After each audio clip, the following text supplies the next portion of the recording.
Assalamualaikum warahmatullahi wabarakatuh. Berjumpa lagi di Teknisi Elektro. Di sini saya ada TV 32 in dengan kerusakan restart.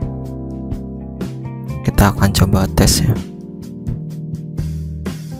Nah, tampilannya seperti ini ya. Muncul logo, kemudian balik standby, kemudian hidup lagi, dan ini akan berulang. Sebelumnya saya coba mengetes ya. Jadi kadang dia normal, terkadang lampu indikatornya mati, gelap semua. Tetapi untuk bagian remote-nya masih respon. Nah, di sini karena lampu indikatornya masih respon ketika di remote ya, ketika gelap, saya curiga kerusakan pada bagian power supply.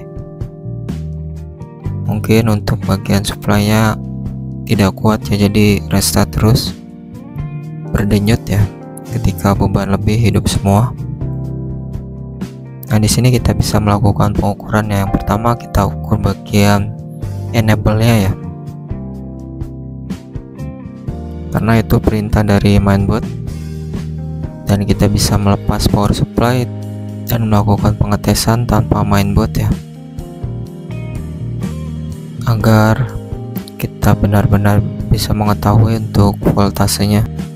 Biasanya jika kerusakan pada power supply, kita bisa coba melepas Deacon ataupun backlight ya.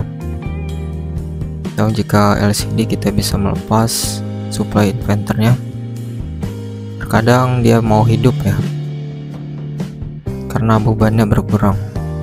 Terkadang juga ada untuk beban berlebih seperti bagian inverter ataupun Deacon ya, ada short kapasitor ataupun short pada IC, jadi dia bebannya lebih besar ya ke power supply. Untuk di power supply di sini saya telah melakukan pergantian kapasitor pada bagian primer yang kecil-kecil seperti ini. Nah, di sini kita bisa lihat juga untuk kondisi power supply ini. Ada beberapa bagian yang berkarat ya. Sini cukup banyak juga. Jadi kaki komponen dan juga jumperannya banyak yang berkarat ya. Makanya di sini saya tambahkan beberapa jumperan ya dari bawah. Dan saya melakukan solder ulang juga pada beberapa bagian. Nah, di sini untuk bagian trafo besar, untuk kontrol standby-nya dia tidak bekerja ya, tidak normal. Dengan kondisi seperti ini, jadi saya coba gacun ya. Di sini saya pasang gacun 4 kabel dan saya sedang melakukan pengetesan ya. Di sini sudah mau hidup ya.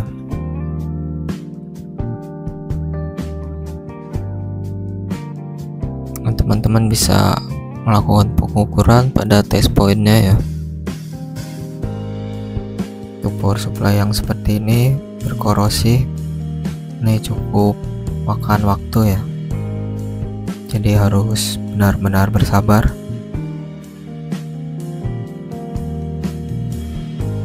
Ini untuk trafo besar dia tidak main ya, jadi saya gacun standby dari mainboard. Di sini keluar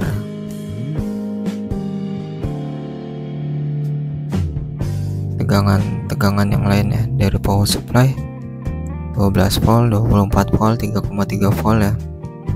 Semua tegangan sudah normal, dan saya coba menghidupkan tanpa power supply ya, menghidupkan manual, dia normal. Nah, di sini setelah melakukan pengetesan beberapa saat, ternyata dia masih berulang nih teman-teman. Nah, di sini saya coba mengganti mainboardnya ya, dan melakukan pengetesan. Nah, ini dia untuk mainboard bawaannya.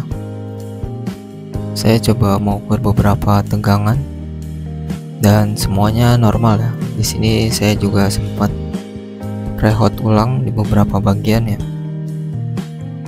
Curiga pada bagian chipset ataupun non flashnya ya. Ini masih ada bekas-bekas fluknya. Curiga mainboardnya rusak, dan ketika saya mengetes menggunakan mainboard yang baru, mainboard pengganti, ternyata masalah masih juga berulang. Jadi untuk kerusakannya itu seperti di awal ya, dia masih restart, tampil logo kemudian restart.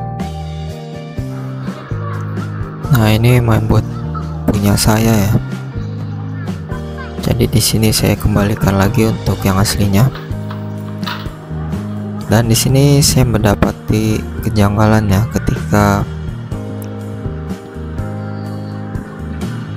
melakukan beberapa kali pengetesan, dia kembali standby ya. Dan di sini saya curiga kerusakan terdapat pada bagian switch sensor ya. Jadi dia kalau dipasang dia akan mati ataupun restart, yang kemungkinan switch tombol powernya ini error, jadi dia restart terus. Kita akan lihat ya, ini baru saya pasang soketnya, nanti dia akan kembali standby. Nah, dia mati ya.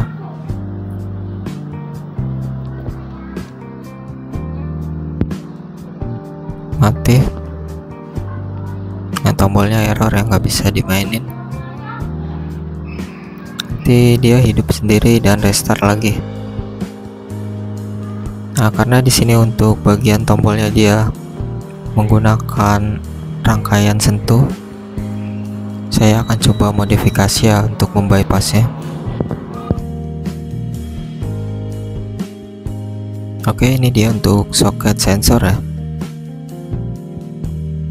Ini soketnya sekitar 10 pin ya. Jadi di sini untuk bagian sensor dan juga switch ya. Nah, di sini saya sudah melakukan cut jalur ya. Jadi ada beberapa kabel yang saya putuskan.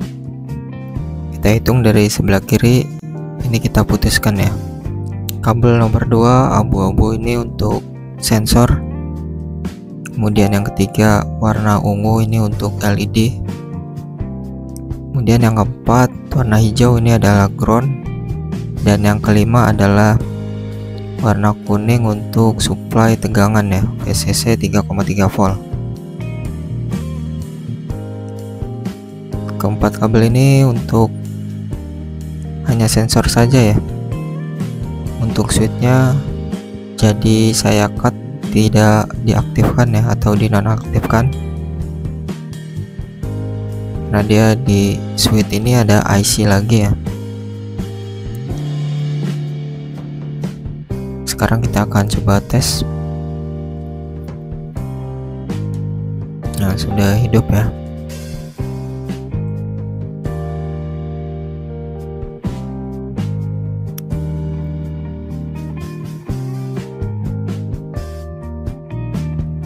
Kita akan tes lagi ya.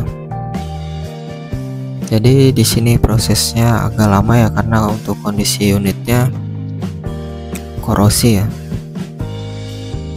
Nah, di sini teman-teman bisa lihat untuk bagian front panel untuk switch ya, semua tidak aktif ya, tidak bisa digunakan lagi. Jadi semua kontrolnya sepenuhnya menggunakan remote.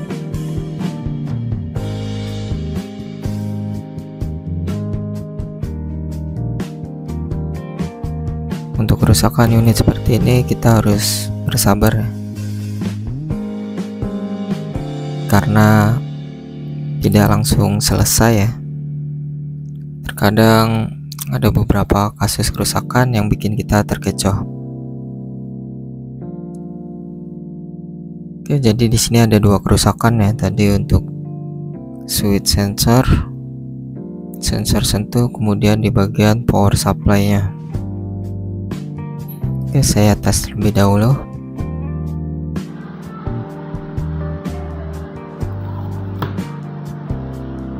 Oke, di sini saya sudah melakukan pengetesan cukup lama. Jadi di sini tombol udah nggak bisa ya, kita pakai remote.